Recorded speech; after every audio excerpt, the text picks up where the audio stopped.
రామాపురం ఒక అందమైన పల్లెటూరు. చుట్టూ పచ్చటి పొల్లాలు, వాగులు మొదలైన అందమైన పల్లెటూరు. అదే ఊరికి చెందిన రామయ్య ఇంకా సోమయ్య అనే ఇద్దరు స్నేహితులు నడుచుకుంటూ వెళుతున్నారు. రామయ్య భార్య లక్ష్మి ఇంకా కొడుకు కిషోర్ ఇంకా కూతురు సంధ్య. సోమయ్య ఈరోజు పనికి ఎక్కడికి వెళుదమురా?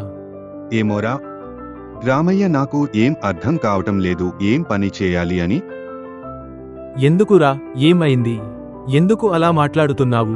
ఏం చెప్పమంటావ్రా, మనం ఎంత పని చేసినా ఈరోజు వరకు మాత్రమే, తర్వాత మళ్ళా పని వెతుకోవాలి. నిజమేరా సోమయ్య, మనం ఇలా ఎంతకాలం చేస్తాం? ఎప్పుడు ఉండే పని వెతుకోవాలి.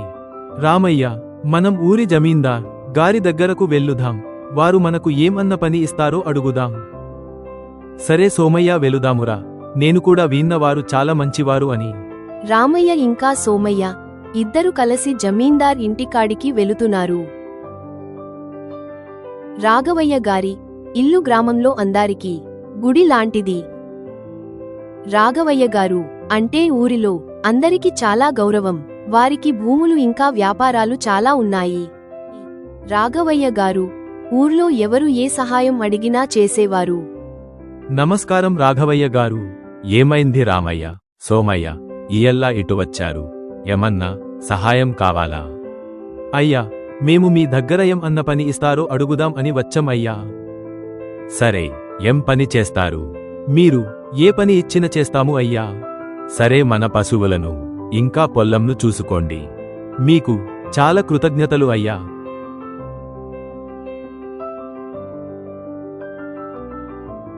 వచారా, దొరికింద పని ఈరోజు మీకు.